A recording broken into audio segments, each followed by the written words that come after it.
Hello student, welcome to our class. વિદ્યાર્થી મિત્રો, આપણે ઓલરેડી અત્યાર સુધી આલ્ડિહાઇડ, કીટોન અને કાર્બોક્સિલિક એસિડ સંયોજનોની બધી જ ચર્ચા કરી ચૂક્યા છીએ. બધી જ ચર્ચા કર્યા પછી મેં તમને લાસ્ટ લેક્ચરના એન્ડમાં જ કહ્યું હતું તે મુજબ તમે પ્રિપેર થઈને બેસેલા હશો આજના લેક્ચરને જોવા માટે. કેમ કે આજના લેક્ચરની જે પણ માહિતી છે તેમાં હું કદાચ તમને સવાલ પૂછી દે એ સવાલને હું સ્ટોપ જ કરી દઈશ અથવા તો એ સવાલને હું તમારા પર જ છોડી દઈશ. કેમ કે સ્વાધ્યાય તો બહુ જ મોટું છે એનસીઆરટી ટેક્સ્ટબુક મુજબ.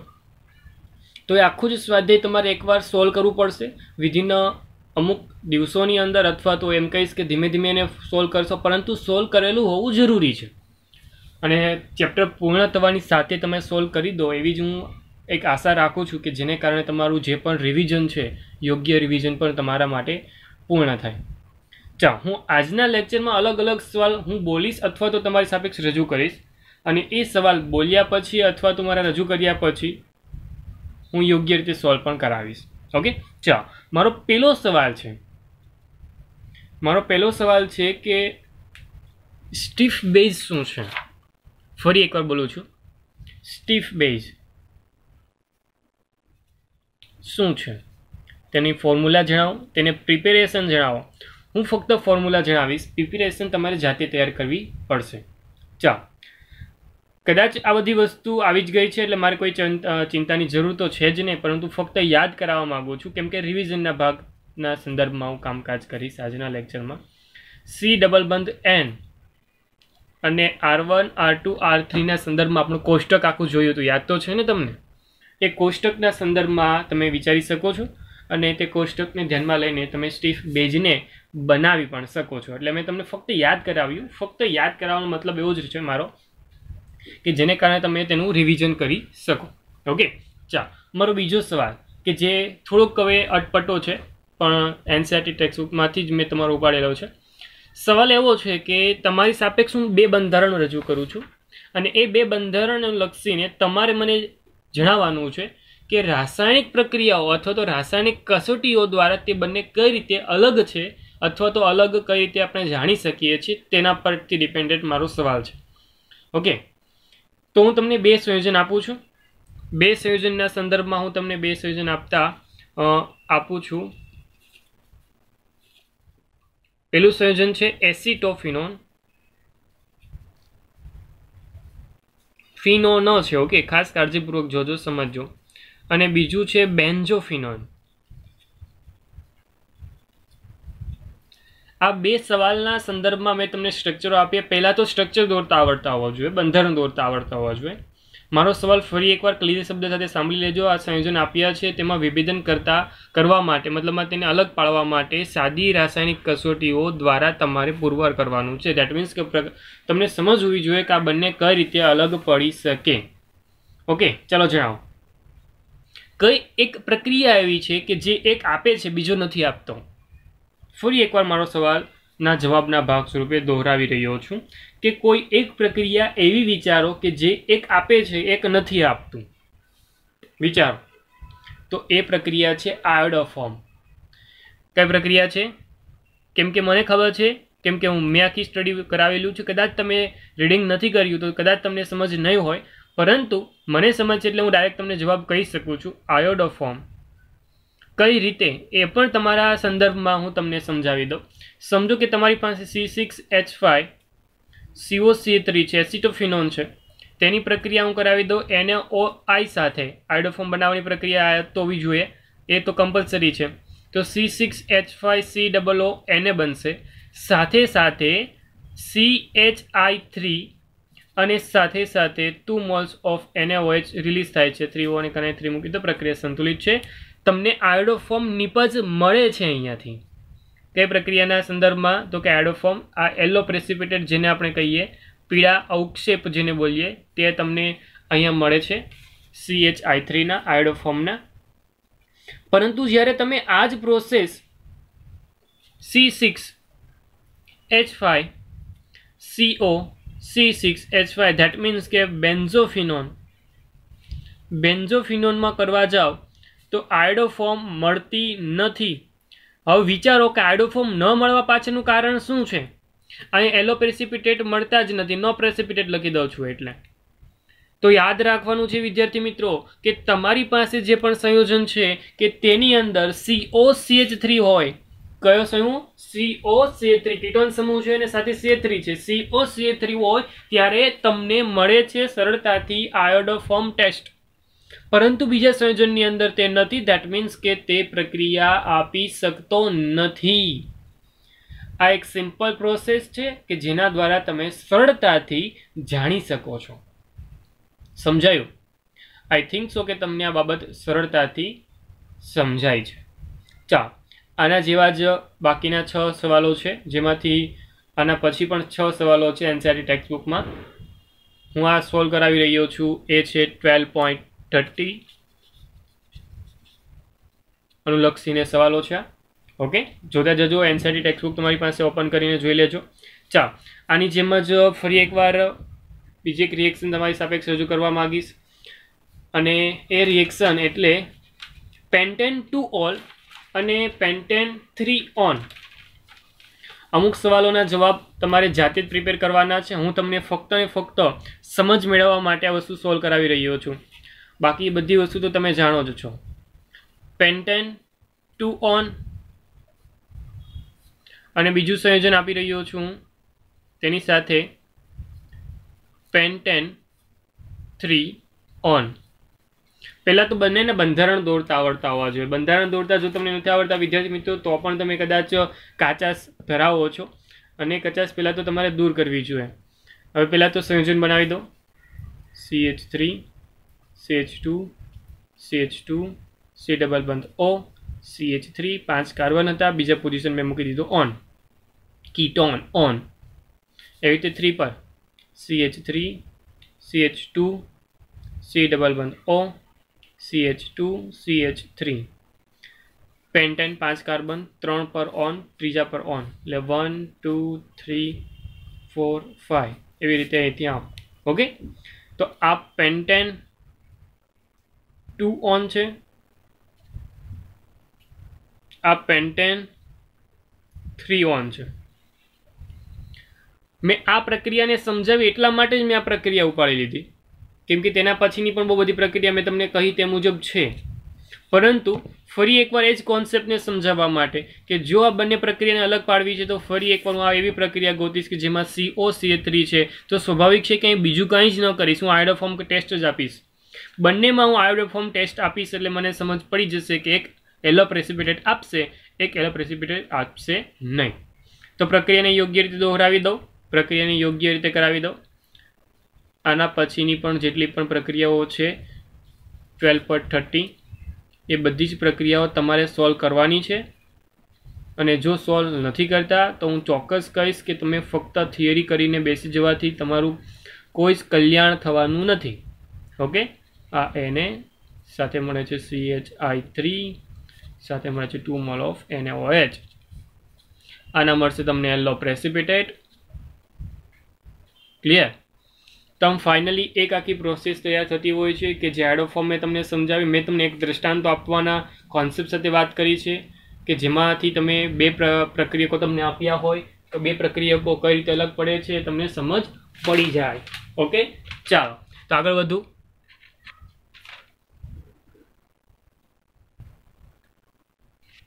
ચાલો ત્યાંથી આપણે આગળ વધીએ. ઓકે, ચાલો સવાલ નંબર 4. સવાલ નંબર 4માં હું એક ચોક્કસ તમને પ્રક્રિયા આપું છું. પ્રક્રિયા એટલે કે પરિવર્તન માટેની પ્રક્રિયા છે. જોઈ શકો છો તમે, ખાસ પરિવર્તનની પ્રક્રિયા આપું છું તમને. એ છે નંબર 4 પર રહેશે ઇથેનોલ. વેઇટ, તમારી પાસે શું છે? ઇથેનોલ. ઇથેનોલમાંથી 3 હાઇડ્રોક્સી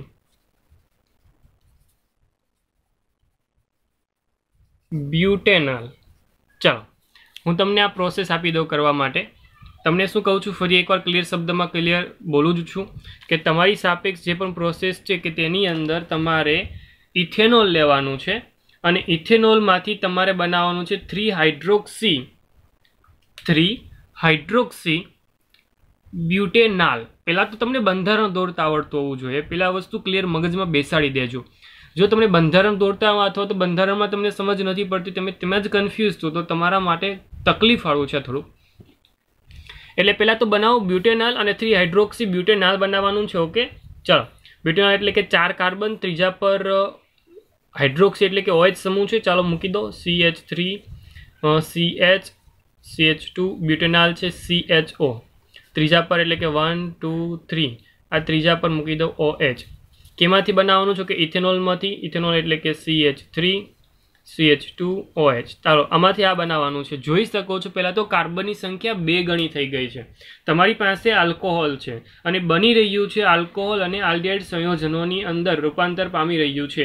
તો આ વસ્તુ તમને ક્યારે મળી શકે અથવા તો આ નિપજ તમને ક્યારે મળે, આ પહેલાં તો નજર નાખતા તમને એક વસ્તુ યાદ આવવું જોઈએ, અને એ પ્રક્રિયા મેં તમને કહી હતી ખૂબ જ અગત્યની પ્રક્રિયા છે, અને એ આલ્ડોલ પ્રક્રિયા. યાદ કરો આલ્ડોલ સંઘનન. ઓકે, આલ્ડોલ સંઘનન યાદ કરશો એટલે જેને આલ્કોહોલ સંઘનન યાદ છે તેને આલ્ડોલ સંઘનન યાદ આવતા જ આ પ્રોસેસની નિપજ તમને સમજ પડી ગઈ હશે. અને બધાને સમજ પડી ગયું હશે કે જ્યારે પણ તમારી પાસે આલ્ડીહાઇડ સંયોજન હોય ત્યારે તમને આ નિપજ બની શકે છે, પરંતુ પહેલી નંબર 1 પર તમારી પાસે આલ્ડીહાઇડ સમૂહ નથી.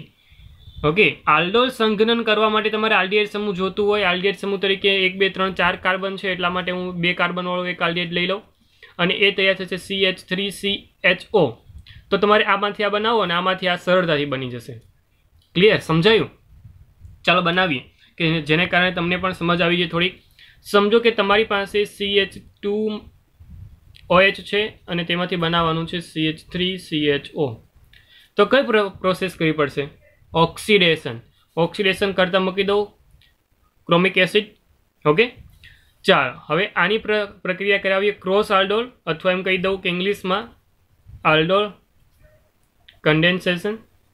ઇંગ્લિશ વર્ઝન લખ્યું છે, મેં કંઈ નવું લખ્યું નથી, જોજો સમજજો. ડાયલ્યુટ NaOH ની હાજરી, મતલબમાં બેઝ તમારે હાજર આપવાનો હતો. નિપજ કઈ રીતે બને તો કે CH3 CH, ફરી એકવાર તે જ મોલેક્યુલ્સ તો કે CH2 CHO ના આવી ગયું અહીંયા OH કે જે તમારી નિપજ છે.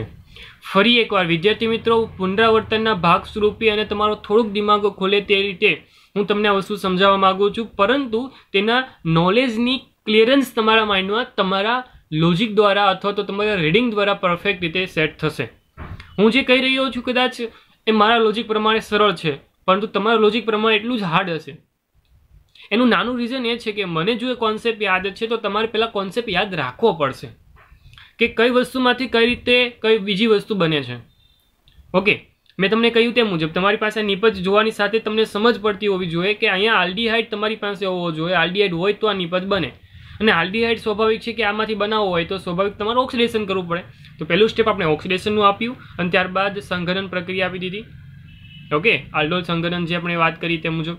તો આલ્ડોલ પ્રક્રિયા જે છે આલ્ડોલ, એમાં આપણે ખાસ કરીને અલગ અલગ નિપજો 4 નિપજોની વાત કરી છે. આલ્ડોલ અને ક્રોસ આલ્ડોલ યાદ કરજો કે જેની અંદર તમને આ નિપજો કઈ રીતે મળી શકે, કઈ રીતે નિપજ બને છે એ વસ્તુ આ સંદર્ભમાં રહેલી છે. ક્લિયર? ચાલો હું આવી જ રીતે ફરી પ્રક્રિયા આપું છું અને એ પ્રક્રિયાનો સંદર્ભ ચાલો સમજીએ. પ્રક્રિયા નંબર 5, પ્રશ્ન નંબર 5 સોરી, કે જેની અંદર હું તમને આપી રહ્યો છું બેન્ઝાલ્ડિહાઇડ. શું આપું છું? બેન્ઝાલ્ડિહાઇડ. અને તેમાંથી તમારે બનાવવાનું છે 3-phenyl પ્રોપેન 1 ઓલ. શું બનાવવાનું છે? 3-phenyl propane 1 all. ક્લિયર? સમાલ પહેલાં તો સમજ આવવો જોઈએ. બંધારણની વાત કરું, જો તમારે બંધારણની વાત કરવી હોય તો બંધારણ કંઈક આ રીતે રહેશે. બેન્ઝાલ્ડિહાઇડ છે, બેન્ઝાલ્ડિહાઇડ એટલે કે CHO. ઓકે, CHO સમજો. ચાલો CHO 3-phenyl pentane 1 all. 3-phenyl pentane 1 all. આ વસ્તુ પહેલાં તો બંધારણ બનાવી દેવાનું. બંધારણ બનાવશો એટલે ફિનાઇલ છે 3 પર છે. ઓકે, એટલે આ 1 આ 2 ને આ 3, મતલબ આ 3 કાર્બનનો પ્રોપેન તૈયાર થઈ ગયો. તો 3-phenyl થઈ ગયું. અહીંથી ચાલુ કરું 1 2 તો 3 તો 3 એટલે કે તે જગ્યા પર જોડાયેલું છે ફિનાઇલ. 1 ઓલ એટલે કે પહેલા કાર્બન OH જોડાયેલો છે. તો આ ફાઇનલી નિપજની આ બંધારણ તૈયાર થયું. નિપજનું બંધારણ અને આ બંધારણ જોઈ શકો છો તમે કે કેટલી વસ્તુ તમારે એન્ટર કરાવવી પડે એમ છે, અથવા તો કઈ કઈ વસ્તુ તમારે એક્સ્ટ્રા જોઈએ છે. કેટલા કાર્બન વધારાને તમારે એન્ટર કરાવવાના છે? 2 કાર્બન વધારાને એન્ટર કરાવવાના છે. ઓકે, તો પ્રક્રિયા તમે જોઈ શકો છો. તમારા દિમાગની જે પણ બત્તી છે તમારે ચાલુ કરીને જ રાખવાની છે. યોગ્ય રીતે તમારો પ્રક્રિયાનો કોન્સેપ્ટ યોગ્ય સમજ પડી જશે. જો સમજો કે તમારી પાસે બેન્ઝાલ્ડિહાઇડ છે, તેની પ્રક્રિયા કરાવું છું CH3CHO, મતલબમાં નામ તમારી જાતે વિચારી લેવાનું. એસિટાલ્ડિહાઇડ છે આ, અને NaOH સાથે રિએક્શન કરાવું છું. થોડુંક તાપમાન વધારીને ગરમી આપવાને કારણે, અને વિનાઇલ નિપજ તમને મળે છે. નિપજ તમને મળશે શું? તો કે ડબલ બંધ O. આ બધી વસ્તુ શું છે? Cross aldol. યાદ કરજો, આલ્ડોલનો ભાઈ છે આ ક્રોસ આલ્ડોલ. બીજું કાંઈ નવું નથી આ, પરંતુ બંધારણ તૈયાર થવાની સાથે તમને સમજ પડી જવી જોઈએ કે મારે આ બંધારણની રિક્વાયરમેન્ટ છે. મારે 2 વસ્તુ ભેગી કરવાની હતી, કેમ કે મારે 3 કાર્બન જોઈએ છે. 1 કાર્બન હતો, 2 કાર્બન મારે એક્સ્ટ્રા એડ કરવાના છે. તો CHO છે તો CHO એન્ટર કરાવીને ક્રોસ આલ્ડોલ કરાવી દઈશ, મને નિપજ બની જશે. આ નિપજ મળ્યા પછી મારે આ ડબલ બંધને પણ દૂર કરવાના છે, અને અહીંયા CH2OH બનાવવાના છે. ધેટ મીન્સ કે CHO માંથી CH2OH કરવાનું. ધેટ મીન્સ કે CHO નું CH2OH માં રિડક્શન કરવું પડશે, અને રિડક્શન કરવા માટે રિડક્શન કરતા પદાર્થની હાજરી પણ જોઈએ. તો બસ રિડક્શન કરતા પદાર્થ, પ્રબળ રિડક્શન કરતા પદાર્થ નિકલ H2 ની હાજરીમાં ઉદ્દીપકીય હાઇડ્રોજનેશન પ્રક્રિયા કરીશ. કઈ પ્રક્રિયા કરીશ? ઉદ્દીપકીય હાઇડ્રોજનેશન પ્રક્રિયા, કે જેને કારણે તમારી નિપજ તમને સરળતાથી મળી શકે છે. અને એ નિપજ થઈ ગઈ CH2CH2CH2OH. That's it. આ વસ્તુ જેટલી સરળતાથી હું તમને સમજાવી શકું છું એટલી જ સરળતાથી તમને પણ સમજ આવવી જોઈએ. વિદ્યાર્થી મિત્રો, એટલા માટે મેં તમને લાસ્ટ લેક્ચરના એન્ડમાં કહ્યું હતું કે જેટલું પ્રિપેરેશન તમે કરીને બેઠા હશો તેટલી જ મજા તમને આવશે. ઓકે, ચાલો નેક્સ્ટ આગળ તરફ વધુ. સવાલ નંબર 5 પછી 6 નંબર પર. મારો 6થો સવાલ અગત્યનો રહેશે. 6 નંબરનો સવાલ સમજજો. તમને રિએક્શનમાં પ્રક્રિયક અને નિપજ આપ્યા છે. પ્રક્રિયક તમને આપ્યું છે કંઈક આ રીતે, નામની જ કોઈ જરૂર નથી મને. ઓકે, અને તીર પર તમને લખીને આપ્યું છે AgNH3+1. પહેલાં તો તીર પર જે લખ્યું છે ને એ તીર પર લખવામાં આવેલું જે સંયોજન છે તે કયું છે, અને એ સંયોજનનું નામ કઈ રિએક્શનને અનુલક્ષીને છે. આ વસ્તુ પહેલાં તો તમને યાદ હોવી જોઈએ. ઓકે, અને કયા ક્રિયાશીલ સમૂહ સાથે તે અટેચ થઈ શકે છે, મતલબમાં કયા રિએક્શન આપી અને ક્યારે રિએક્શન નથી આપતું, એ વસ્તુ તમને સમજ હોવી જોઈએ. કે સિલ્વર એટલે કે ખૂબ જ સરળ પ્રક્રિયક તમારી સાપેક્ષ આપ્યો છે Hg વાળો. ઓકે, કયો છે? વિચારો, ચાલો વિચારો. અને જેણે વિચાર્યું છે કે ટોલેન્સ પ્રક્રિયક, તો બધા સાચા છે. તે બધા વ્યક્તિઓ કે જેણે વિચારી, અને જે વિચારતા નથી તો પ્લીઝ રીડિંગ કરો, જવાબ તમને જાતે મળવા લાગશે. ચાલો, ટોલેન્સ પ્રક્રિયકનું કામકાજ શું છે? તો કે ટોલેન્સ પ્રક્રિયક શું કરશે? તો કે ટોલેન્સ પ્રક્રિયક કંઈક આ રીતે તેની પ્રક્રિયા આગળ વધારશે. જોઈ લેજો એકવાર. નિપજ જે છે તે કંઈક આ રીતે બનશે. આ CO બંધ જેમનો તેમ, એને કોઈ જ અસર થશે નહીં, પરંતુ જે ટોલેન્સ પ્રક્રિયક છે તે બની જશે CHO એટલે કે આલ્ડિહાઇડ સાથે રિએક્શન કરીને COO-. જો આનું નામ પૂછવામાં આવે, ઓકે, તો થશે 4-ઓક્સો સાયક્લો. કેમ કે જો રિંગ સ્ટ્રક્ચર છે પણ સાયક્લો પ્રકારની છે. Cyclohexane. Okay, cyclohexane, અને પછી COO- માટે શું લખાય? Carboxylate ion. Carboxylate ion. Carboxylic acid સંયોજન તો છે નહીં, કેમ કે આપણે H+ ની હાજરી અહીંયા હજી આપી ન હોય એટલા માટે. તો તમે જોઈ શકો છો CO ને અહીંયા અસર કરતું નથી. તો આ બધી વસ્તુ થિયરીમાં આવી હતી કે થિયરીમાં હું લખાઈને પણ આપ્યું હતું કે ટોલેન્સ પ્રક્રિયા કે જે ખરેખર કીટોન સંયોજનો માટે યોગ્ય રીતે પ્રક્રિયા આપી શકતો નથી. કીટોન સંયોજન હશે એટલે સમજી જવાનું કે ટોલેન્સ પ્રક્રિયકમાં કોઈ નિપજ તમને મળવાની નથી. ક્લિયર? ચાલો આવી જ એક પ્રક્રિયા તમને આપું, યોગ્ય રીતે સમજો, થોડોક સમજો.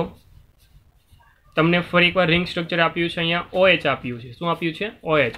અને તમને કહ્યું છે કે તમારે કરાવવાનું છે CrO3 ની સાથે ઓક્સિડેશન. થઈ ગયું ને ઓક્સિડેશન? કેમ કે જો જાણો છો તે મુજબ તમારી સાપેક્ષ CrO3 એટલે ઓક્સિડેશન કરતા પદાર્થ મૂક્યો છે. તો આની નિપજ તમને સરળતાથી સમજ પડી જવી જોઈએ કે આ જગ્યા પરથી અને આ જગ્યા પરથી હાઇડ્રોજન દૂર થાય એટલે તમારું થઈ ગયું ઓક્સિડેશન, અને હાઇડ્રોજન બંને જગ્યાએથી દૂર થાય એટલે થઈ જાય CO, કીટોન. અને આનું નામ તૈયાર થશે સાયક્લો હેક્ઝેનોન. ઓકે, કીટોન છે ને તો ઓન. ક્લિયર? ચાલો આવી જ રીતે ફરી એકવાર રિએક્શન આપું. જેટલી પણ બને તેટલી પોસિબલ આપણે પ્રેક્ટિસ કરીશું. અને હવે મૂકી દઉં CH2 અને ડબલ બંધ સાથે મૂક્યું CH2. પરંતુ મારો સવાલ અહીંયા કંઈક અટપટો રહેશે, અલગ રીતે રહેશે. હું તમને નિપજ આપી દઉં છું. શું આપી દઉં છું વિદ્યાર્થી મિત્રો? નિપજ. અને નિપજમાં તમારે બનાવવાનું છે CHO, મતલબમાં આલ્ડિહાઇડ તમારે બનાવવાનું છે. તો વિદ્યાર્થી મિત્રો આ સિમ્પલ એક સ્ટેપમાં થતી પ્રોસેસ નથી. ભલે એક તીર આપ્યું હોય, તીરની ઉપર લખી શકો છો તમે સ્ટેપ બાય સ્ટેપ પ્રક્રિયા કઈ રીતે. થોડીક પ્રક્રિયા તમને સમજાવીને તમારી પ્રક્રિયા આખી વર્ણન કરાવો. સમજો કે પ્રક્રિયાની અંદર પહેલું સ્ટેપ કે જે તમારી સાપેક્ષ રજૂ કરેલું છે અથવા તો જે પણ પ્રક્રિયક આપણો છે તેને ઉપાડી લઉં છું. તેની પ્રક્રિયા તમારી પાસે કરાવું છું BH3 સાથે. BH3 સાથે રિએક્શન કરાવશો એટલે નિપજ આગળ વધે અને તમારી સાપેક્ષ તૈયાર થશે CH2 અને એ બનાવશે બોરોન સાથેનું એક કોમ્પ્લેક્સ. તેની પ્રક્રિયા આગળ વધે એટલે હું કરાવીશ H2O2 સાથે અને OH માઇનસની હાજરીમાં. તો પ્રક્રિયા યોગ્ય રીતે નિપજ સ્વરૂપમાં તમને મળશે CH2OH અને તેની પ્રક્રિયા PCCની હાજરીમાં કરાવીશ તો સરળતાથી તેનું CHOમાં યસ તમે સમજી ગયા તે મુજબ ઓક્સિડેશન થઈ જશે. જે આખી પ્રોસેસ મેં તમારી સાપેક્ષ રજૂ કરી તેમાં 3 તબક્કા છે અને 3 તબક્કાને મારે જો દર્શાવવા છે તો આવી રીતે પણ હું દર્શાવી શકું છું. BH3 બીજો તબક્કો કે જેમાં આપણે H2O2/O- લીધા અને ત્રીજો તબક્કો કે જેની અંદર મેં PCC લીધું. આખી જ પ્રક્રિયા જે છે તે ફક્ત ને ફક્ત પ્રેક્ટિસથી જ આવડશે. યસ તમારે ડેફિનેટલી 1-2 વાર તમારે પ્રેક્ટિસમાં જોવું પડશે, જવાબને યોગ્ય રીતે તારણમાં કાઢવું પડશે, પછી આવડી જશે નો ડાઉટ. પરંતુ આ સવાલના જવાબો તમને સમજ હોવી જોઈએ. ક્લિયર? ચાલો વિદ્યાર્થી મિત્રો આ બધી વસ્તુ ખૂબ જ અગત્યની છે અને ખૂબ જ અગત્યતાથી જ તમારે આ વસ્તુ સોલ્વ કરવાની છે. ઓકે ચાલો તો આના જેવું એક સવાલ ફરી એકવાર આપું. આપી દો ને? ચાલો આપી દો. ચાલો તમારી પાસે જે છે બંધારણ એ છે બેન્ઝીન. કોણ છે? બેન્ઝીન. અને આ બેન્ઝીનનું બંધારણ તીર પર કંઈક લખવાનું કહ્યું છે તમને. શું લખશો? ચાલો જણાવો તો. અને તમને આપી દીધું છે સંયોજન કંઈક આ રીતે. પહેલાં તો આનું નામ આવડતું હોવું જોઈએ તમને, કેમ કે હમણાં થોડી વાર પહેલાં જ આપણે સોલ્વ કર્યું આ બેન્ઝોફિનોન. તો બેન્ઝોફિનોન તમારે બનાવવાનો છે. તો બેન્ઝોફિનોન બેન્ઝીનમાંથી કઈ રીતે બનાવી શકો યાદ કરો અને જણાવો. તો જેને યાદ આવશે તેવું જ કહેશે મને કે સર ફક્ત અને ફક્ત પ્રક્રિયા કરાવી દો. કોની પ્રક્રિયા કરાવવાનું? તો કે COCl સાથે. COCl સાથે રિએક્શન કરાવશો. કઈ પ્રક્રિયા થઈ ગયા? C6H5COCl સાથે સાથે એનહાઇડ્રાસ LCl3 એટલે કે ફિડલગ્રાફ્ટ આલ્કાઇલેશન પ્રક્રિયા. યાદ કરજો આ બધી વસ્તુને. આ બધી વસ્તુ આપણે ઓલરેડી સમજી ચૂક્યા છીએ. જો બંને વચ્ચે પ્રોસેસ થાય તો આ જગ્યાએથી H, આ જગ્યાએથી Cl, HCl દૂર થઈ જાય અને સરળતાથી તમને બેન્ઝોફિનોન મળી જાય. મળે કે ન મળે? તો બસ આ જ વસ્તુ અગત્યની છે. આ જ વસ્તુ સમજવામાં તમને આવી છે, પરંતુ તમારે વાપરવામાં, એપ્લાય કરવામાં, તેના એપ્લિકેશનની અંદર કઈ રીતે યુઝ થાય છે, કઈ રીતે તમે જાતે વાપરી શકશો તેના સંદર્ભમાં તમને સમજ હોવી જરૂરી છે. ક્લિયર? ચાલો આજનો છેલ્લો સવાલ આજનો છેલ્લો સવાલ જે છે તે ખૂબ જ મહત્વનો છે. એ ખૂબ જ મહત્વનો એટલા માટે કેમ કે મોટા માર્કિંગમાં પણ તેને હું મૂકી શકું છું. એ સવાલ તમારી સાપેક્ષ હું રજૂ કરી રહ્યો છું. સવાલ નંબર 10 કે જે તમારા એનસીઈઆરટી ટેક્સ્ટબુક મુજબનો છે. રીડિંગ કરી શકો છો. રીડિંગ કરીને જાતે વિચારવાનું સ્ટાર્ટ કરી જ દેજો. ચાલો સવાલ સ્ટોપ કરીને પહેલાં રીડિંગ કરો. ચાલો રીડિંગ થઈ ગયું હશે એવું વિચારું. અને રીડિંગના જે પણ તમે તારણ કાઢ્યા છે તેના સંદર્ભમાં હું તમને સોલ્વ કરીને તમારો સવાલનો જવાબ આપી શકું છું. ચાલો સવાલની અંદર પહેલાં તો એમ કીધું છે કે તમને પર્સન્ટેજ વેલ્યુ આપી છે કાર્બનની, હાઇડ્રોજનની, ઓક્સિજનની તમારે મેળવવાની બાકી છે. તો ઓક્સિજનની હું તમને મેળવીને બતાવી દઉં. આ 69.77% છે, 11.63%. તો આ કેટલી વધશે? તો કે 100 - 69.77 - 11.63 that means કે 18.6% નિયર અબાઉટ. ઓકે, હવે પહેલાં તો પ્રમાણ તમને મળ્યું ને, તો એ પ્રમાણ પરથી મારે તેની સંખ્યાત્મક કિંમત મેળવવાની છે. એટલે હું શું કરીશ, તો આપણે 11thની અંદર ચેપ્ટર નંબર 1માં આ બધી વસ્તુ સમજી ચૂક્યા છીએ. જે પણ પર્સન્ટેજ આપી છે એના છેદમાં મોલેક્યુલર વેઇટ, આ 11.63/1, આ 18.6/16. એટલે તમને જવાબ નીકળશે 5.81, જેમાં 11.63 છે, નિયર અબાઉટ 63. ઓકે, 1.16. ઓકે, તો જે પણ સ્મોલેસ્ટ સંખ્યા હોય તે વડે ડિવાઈડ કરી દેવાનું. સ્મોલેસ્ટ સંખ્યા છે 1.16. 1.16 વડે ડિવાઈડ કરશું એટલે પૂર્ણાંક સંખ્યા જે પણ તૈયાર થતી હોય તે લઈ લેવાની. મારી પાસે પૂર્ણાંક થતી જે પણ સંખ્યા તૈયાર થાય છે એ મેં તૈયાર કરીને રાખી હતી. 5, 10 and 1 થાય છે. ધેટ મીન્સ આનો મતલબ શું થયો? આનો મતલબ એમ થયો કે C5 H10 અને O1 એટલે કે O. આની મોલેક્યુલર માસ તમને આપી દીધો છે ઓલરેડી. કેટલો આપ્યો છે?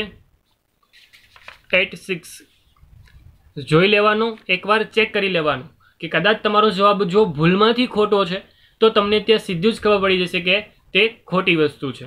ચાલો પહેલું વિધાન વાંચો. પહેલું વિધાનમાં તમને આપ્યું છે કે ટોલેન્સ પ્રક્રિયક રિડક્શન આપી શકતો નથી. મતલબમાં જે આ ઓક્સિજન છે તે એટલું સમજી જજો કે તે કીટોન હોઈ શકે છે.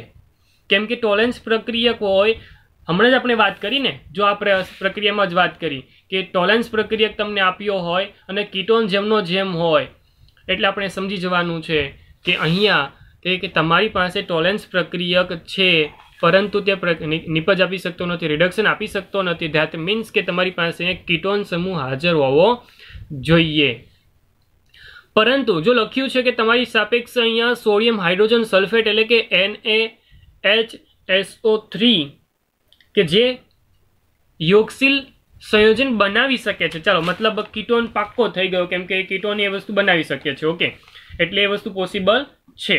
ચાલો આગળ વાંચીએ તો તમે આપ્યું છે કે આયોડો ફોર્મ બનાવી શકે છે. આયોડો ફોર્મ એટલે કે યાર સમજી ગયા તમે, CH3CO હોઈ શકે. ઓકે ને, CH3CO એટલે આયોડો ફોર્મ જો આ તૈયાર થતું હોય એટલે આયોડો ફોર્મ પણ તૈયાર થઈ સરળતાથી. હકારાત્મક પરિણામ આપે છે. ઉગ્ર ઓક્સિડેશનની પ્રક્રિયા થવાને કારણે ઇથેનોલ અને પ્રોપેનોલ, ચાલો ઇથેનોલ પ્રોપેનોલ પણ બની શકે છે. જો કઈ રીતે? કુલ 5 કાર્બન, 1 2 તૈયાર થઈ ગયા, બીજા 3 તૈયાર કરીને મૂકી દઈએ. પહેલાં તો ફોર્મ્યુલા ચેક કરી લઈએ. 5 કાર્બન તૈયાર થયા છે, 10 હાઇડ્રોજન, 3 ને 2 5, 3 ને 2 5. ઓકે, 10 તૈયાર થઈ ગયા છે. 1 ઓક્સિજન. ઓકે ડન, જાતે જ તૈયાર થઈ ગયું. જો ફક્ત ને ફક્ત સોલ્વ આઉટ કરતો ગયો છું, એક એક વિધાનને વાંચતો ગયો, એક એક વિધાનના તારણને હું તમારી સાપેક્ષ રજૂ કરતો ગયો. જો આયોડો ફોર્મની વાત કરી તો મેં CH3CO ને ઉપાડી લીધો. જો ટોલેન્સ પ્રક્રિયકની વાત કરી હતી કે ટોલેન્સ પ્રક્રિયક રિડક્શન આપી શકતો નથી તો મેં CO એટલે કે કીટોન સમૂહને ઉપાડી લીધો. અને આ બધુંના તારણના ભાગ સ્વરૂપે મને એક સંયોજન તૈયાર થઈને મળ્યું કે જેને યુઝ કરીને મેં એક સંયોજન બનાવ્યું. તેની 3 રિએક્શન પોસિબલ છે. નંબર 1, પહેલી રિએક્શન SO3 સલ્ફેટ કીધા છે ને, ચલો સલ્ફેટ સાથે રિએક્શન કરશે એટલે શું બનશે? CH3 આ OH થઈ જશે, આ CH2 CH3 થઈ જશે કેમ કે કીટોન છે. તો SO3 માઇનસ Na+. ઓકે, આવું બની જાય. બીજી પ્રોસેસ તમારી સાપેક્ષ રજૂ કરું. બીજી પ્રોસેસ છે આયોડો ફોર્મ વાળી. તો COI શું બનશે યાદ તો છે ને તમને? Yes, CH3 CH2 CH2 COONA plus હાઇડ્રોફોર્મ CHI3 ધેટ મીન્સ કે તેના મળશે યલો પ્રેસિપિટેટ. સમજાયું? અને ત્રીજી પ્રોસેસ પણ લખી શકું છું હું, અને એ છે ઓક્સિડેશનની પ્રોસેસ.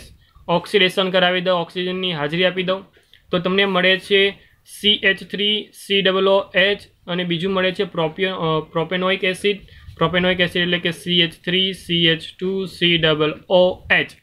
કુલ કાર્બનની સંખ્યા ગણો 1 2 3 4 5. ઓકે, 1 2 3 4 5. ઓકે, મતલબમાં મળી શકે છે, પોસિબલ છે. અને પ્રક્રિયા ઓલરેડી તમે જાણો છો ઓક્સિડેશનની પ્રક્રિયા. ધેટ મીન્સ કે આ રીતે તમે સરળતાથી મેળવેલો કમ્પાઉન્ડ જે પણ છે એ કમ્પાઉન્ડ તમારો યોગ્ય છે, યોગ્ય રીતે સાચો છે એવું સાબિત થાય છે.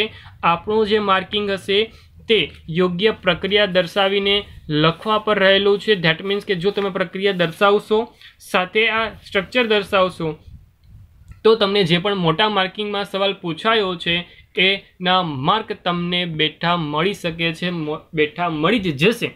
આ વસ્તુ કંઈક આ રીતે તમને સોલ્વ આઉટ કરતાં આવડતી હોવી જોઈએ. આના જેવા સવાલો તમને એનસીઈઆરટી ટેક્સ્ટબુકમાં બહુ બધા આપ્યા છે, તમે સોલ્વ આઉટ કરજો. અને હું ફરી એકવાર નોટ ડાઉન કરી લેજો.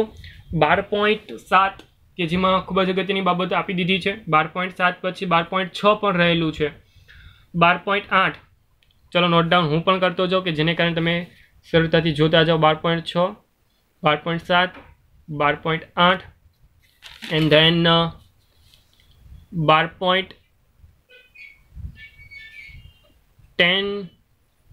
12 11 12.50